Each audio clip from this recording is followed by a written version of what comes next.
ये जो दो इंडिकेटर्स आप देख रहे हो, ये आपको एक फेयर वैल्यू गैप्स या फेयर वैल्यू जोन क्रिएट करके देगा, जिसकी मदद से आप ऐसे प्रॉफिट्स निकाल सकते हो। और जब मार्केट साइडवेज होगा जैसे ऐसे, तब ये फेयर वैल्यू गैप्स नहीं बनेंगे। तो ये जो दो इंडिकेटर है ये आपको बताएंगे कि कौन कौन से वो परफेक्ट लेवल्स होंगे जहां पर आपको बाय करना है, वो कौन से परफेक्ट लेवल्स होंगे जहां पर आपको एग्जिट करना है ट्रेड से, और कौन से वैसे दिन होंगे जिस दिन आपको ट्रेड नहीं करना है। जैसे इस दिन, कल का जो दिन था वो पूरा साइडवेज था, तो इस दिन देखो यहाँ पर कोई भी फेयर वैल्यू गैप नहीं बनाया है, ठीक है।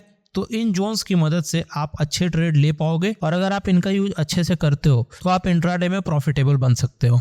तो ये जो इंडिकेटर्स हैं ये कौन से हैं और इनका यूज हमें कैसे करना है और इन्हें ऐड कैसे करना है, ये मैं आपको अभी बताऊंगा। तो उसके पहले मैं अभी बताना चाह रहा हूं आपको कि फेयर वैल्यू गैप जो है वो क्रिएट कैसे होता है, तो इसका जानना आपके लिए बहुत जरूरी है, ठीक है। तो फेयर वैल्यू गैप क्रिएट कब होता है? जब भी ये जो प्रीवियस कैंडल होगा और ये जो थर्ड कैंडल होगा, प्रीवियस कैंडल का जो हाई होगा, जैसे यहाँ पर प्रीवियस कैंडल का जो हाई है वो यहाँ पे है, ठीक है, और ये जो है थर्ड कैंडल का जो लो है वो यहाँ पे है। तो ये जो गैप बना इसी को कहते हैं हम फेयर वैल्यू गैप। तो ये जो गैप बनता है ये ऐसे ही नहीं बनता है, इसके पीछे कुछ रीजन होते हैं, ठीक है। तो उसी की वजह से फेयर वैल्यू गैप क्रिएट होता है, और ये जो वैल्यू गैप क्रिएट होता है तभी ऐसे बड़े पॉइंट्स मिलते हैं, ठीक है। ये वैल्यू गैप क्रिएट नहीं होता है तब ऐसे मार्केट्स होते हैं साइडवेज।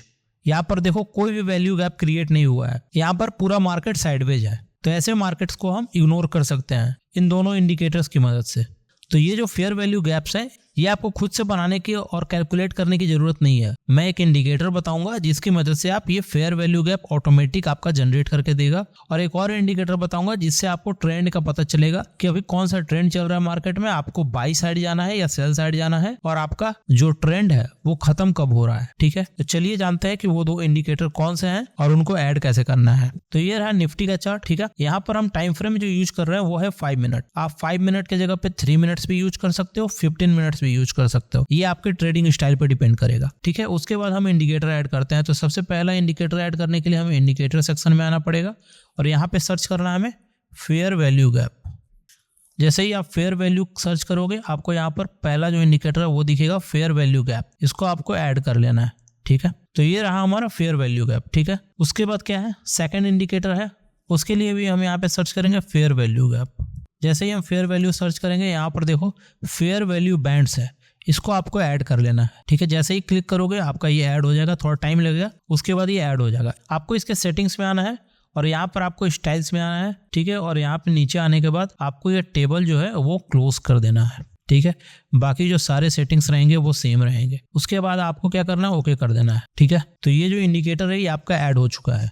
अब मैं बताता हूँ आपको कि आपको ट्रेड कैसे लेना है अगर आप बाइंग साइड जा रहे हो तो, ठीक है। तो सबसे पहले हमें ट्रेंड का पता करना होगा। तो ट्रेंड का पता कैसे चलेगा, अगर कैंडल्स इस बैंड के ऊपर बन रहे हैं मतलब अप ट्रेंड में है मार्केट, ठीक है, तो वहां पर हमें क्या करना है, अप ट्रेंड का ट्रेड लेना है, ठीक है। और अगर ये बैंड के नीचे है मतलब ये जो लाइन है इसके नीचे है, मतलब यहाँ पर मुझे डाउन ट्रेंड का ट्रेड लेना है, ठीक है। अप ट्रेंड के बारे में नहीं सोचना है यहाँ पर। तो आप समझ गए होंगे कि इस बैंड की मदद से हम कैसे पता लगा सकते हैं कि हमें अप ट्रेंड का ट्रेड लेना है या डाउन ट्रेंड का, ठीक है। तो यहाँ जो पहला रूल है वो फुलफिल हो गया हमारा कि यहाँ हमारा ट्रेंड अप ट्रेंड है, ठीक है। जो सेकंड रूल है वो बहुत इंपॉर्टेंट है, इसको आप ध्यान से सुनना, ठीक है। तो सेकंड रूल जो है वो है कि ये जो गैप्स बन रहे हैं, ठीक है, हमें इन पे ही ट्रेड लेना है, लेकिन कब लेना है, जब ये बन जाए, ठीक है। ये गैप्स कब बनेंगे आपके, जो मैंने रूल्स बताए हैं उसके अकॉर्डिंग ही गैप्स बनेंगे, ठीक है। तो जब गैप बन जाएंगे, पहला कैंडल पे आपको नहीं लेना है, सेकंड कैंडल पे आपको लेना है जब यहाँ पे सपोर्ट ले ले। तो ये जो फेयर वैल्यू गैप है इस पे सपोर्ट लिया, और यहाँ पे देख सकते हो आप ये एक हैमर कैंडल बनाया है। जैसे ही ये हैमर कैंडल बनाया है मैं यहाँ पर ट्रेड ले लूँगा। मैं ये नहीं देखूंगा कि वो रेड कैंडल है कि ग्रीन कैंडल, मुझे यहाँ पर कैंडल देखना है ना कि उसका कलर, ठीक है। तो ये हैमर कैंडल स्टिक्स हो गया, यहाँ पर मुझे ट्रेड ले लेना है, ठीक है। फिर यहाँ पर ऊपर जाएगा, गैप जैसे ही बनाएगा, ठीक है, गैप बनने का वेट करना है, गैप बनेगा, फिर यहाँ पे अगर सपोर्ट लेता है, ठीक है, तो मैं क्वांटिटी ऐड कर सकता हूँ, ठीक है। यहाँ पर गैप बनते जाएगा, फिर आपका ऊपर जाएगा, फिर गैप बनेगा। जैसे ही फर्स्ट और थर्ड कैंडल में गैप होगा वैसे ही आपका यहाँ पर फेयर वैल्यू गैप क्रिएट हो जाएगा। तो जब जब ये फेयर वैल्यू गैप क्रिएट होंगे मतलब एक नया सपोर्ट आपके लिए बनेगा, ठीक है। अगर मैं यहाँ पर एंटर कर रहा हूँ तो मेरा जो टारगेट होगा 1:3 भी हो सकता है, और नहीं तो मैं ट्रेल भी कर सकता हूँ उस टारगेट को, ठीक है। एंट्री के लिए आप समझ गए होंगे क्या करना है। तो अब मैं बताता हूँ थर्ड रूल, ठीक है। थर्ड रूल एग्जिट का रूल है, ठीक है। आपको एग्जिट कब करना है, आपको तब तक एग्जिट नहीं होना है ट्रेड में जब तक ये जो फेयर वैल्यू गैप है ये बनना क्लोज नहीं हो जाए। जब तक ये फेयर वैल्यू गैप्स जो हैं वो बन रहे हैं तब तक आपको एंट्री में रहना है। जब ये फेयर वैल्यू गैप्स बनना क्लोज हो जाए तब आपको क्या करना है, आपको एग्जिट कर जाना है ट्रेड से। और नहीं तो फिर ये जो बैंड दिख रहा है आपको, ये बैंड के नीचे अगर कैंडल क्लोज हो जाता है तो आपको वहां पर एग्जिट कर जाना है। ठीक है, आप समझ गए होंगे तीनों रूल्स। फर्स्ट रूल जो है एंट्री का वो है कि ये जो बैंड क्रिएट हुआ है अगर इसके ऊपर कैंडल बन रहा है इसका मतलब है कि मार्केट अप ट्रेंड में है, आपको अप ट्रेंड का ट्रेड लेना है।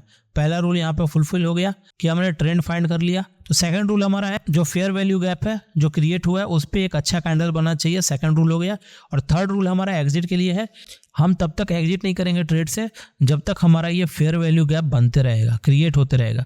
जैसे ये फेयर वैल्यू गैप जो है वो बनना हट जाए, जो बनना खत्म हो जाए, तब मुझे वहां पर अपने बाइंग से एग्जिट हो जाना है। नहीं तो ये रिबन जो दिख रहा है आपको, ये जो लाइन दिख रहा है इसके नीचे अगर कैंडल क्लोज हो जाता है तो मैं यहाँ पे एग्जिट हो जाऊंगा। एक आध और एग्जांपल देखते हैं हम। अब यहाँ पे देखो, यहाँ पे मार्केट 915 में ओपन हुआ, नीचे गया, ऊपर आया, फेयर वैल्यू गैप बना, बट क्या है जो हमारा फर्स्ट रूल है वो फुलफिल नहीं हो रहा है। यहाँ पर देखो फर्स्ट रूल हमारा फुलफिल हुआ, यहाँ पर इस बैंड के ऊपर गया तो यहाँ पर मुझे पता है कि अप ट्रेंड का ट्रेड लेना है मुझे। तो यहाँ पर जैसे ही ये गैप बनाया और उसके बाद ये कैंडल क्लोज हुआ, मैं यहाँ पर ट्रेड ले लूँगा। ठीक है, क्योंकि ये गैप बना करके ऊपर कैंडल क्लोज हुआ है और ये फेयर वैल्यू गैप के ऊपर है, तो यहाँ पर मैं ट्रेड ले लूँगा। ठीक है, उसके बाद मैं तब तक रहूँगा जब तक ये बैंड के नीचे क्लोज नहीं हो जाता है। तो यहाँ पर देखो आप, बैंड के नीचे क्लोज हो गया, मैं यहाँ पर एग्जिट हो जाऊँगा। ठीक है, ऐसे ही कुछ और एग्जाम्पल देख सकते हैं हम। जैसे यहाँ पर देखो मार्केट ओपन हुआ, इतना बड़ा गैप अप खुला, ठीक है, इस बैंड के ऊपर सपोर्ट लिया, यहाँ पर देखो एक अच्छा कैंडल बनाया, मैं यहाँ पर बाई साइड चला जाऊँगा। फिर यहाँ पर क्या है, मैं एग्जिट कब करूँगा, यहाँ पर एग्जिट करूँगा। तो आप ऐसे ट्रेड ले सकते हो। ठीक है, यहाँ पर आप समझ गए होंगे कि आपको ट्रेड कैसे लेना है बाइंग साइड। अब मैं बताता हूँ आपको कि आपको सेलिंग साइड ट्रेड कैसे लेना है। तो यहाँ पे देख सकते हैं हम 915 में मार्केट ओपन हुआ। ठीक है, यहाँ पर मैं नहीं जाऊँगा क्योंकि ये बैंड के नीचे नहीं है। बैंड के नीचे कब हुआ, थर्ड कैंडल पे ये गैप बना, थर्ड कैंडल पे बैंड के नीचे हुआ, ये अच्छा कैंडल भी बनाया है, मैं यहाँ पर ट्रेड में चला जाऊँगा। ठीक है, मैं तब तक रहूँगा जब तक यहाँ पर बैंड के ऊपर क्लोज नहीं होता। यहाँ देखो बैंड के ऊपर क्लोज हुआ, मैं यहाँ पर एग्जिट कर सकता हूँ। और नहीं तो फिर अगर मेरा टारगेट यहाँ पर अचीव हो गया 1:2 का, जैसे यहाँ पर अगर 85 पॉइंट्स मुझे निफ्टी में मिल चुके हैं तो मैं क्यों रहूँगा ट्रेड में। ठीक है, यहाँ पे देखो फिर मैं री एंटर कब करूँगा, यहाँ पर ये बैंड के नीचे है, जैसे ही ये फेयर वैल्यू गैप क्रिएट होगा और यहाँ पे अच्छा कैंडल बनाएगा, मैं यहाँ पर एग्जिट हो जाऊँगा। और एक और बात मैं बता दूं कि जितना ज़्यादा फेयर वैल्यू गैप क्रिएट होंगे उतना बढ़िया है आपके लिए। ठीक है, यहाँ पर देखो 1 2 3 फेयर वैल्यू गैप क्रिएट हुए, मतलब यहाँ पे गैप्स अगर बनते हैं, अगर ये फेयर वैल्यू गैप्स बनते हैं इसका मतलब क्या है कि जो सेलर्स है वो एक्सट्रीम सेलिंग कर रहे हैं। और अगर बाइंग साइड बन रहा है तो अगर जो बायर्स हैं वो एक्सट्रीम बाइंग कर रहे हैं, मतलब अगर ज़्यादा वॉल्यूम में बाई और सेल होता है तभी ये गैप्स क्रिएट होते हैं। ठीक है, तो आपको ये ऐसे ट्रेड्स देंगे जहाँ पर ज़्यादा वॉल्यूम हो। तो ये रहे बाइंग और सेलिंग के रूल्स, आपको याद रखने होंगे बाइंग और सेलिंग के रूल्स क्या क्या हैं, और ये इंडिकेटर्स आपको यूज कैसे करना है ये भी मैंने बता दिया। तो आई होप आपको ये वीडियो अच्छा लगा होगा। इस वीडियो को लाइक करो, शेयर करो और सब्सक्राइब करो हमारे चैनल को। Thank you so much guys.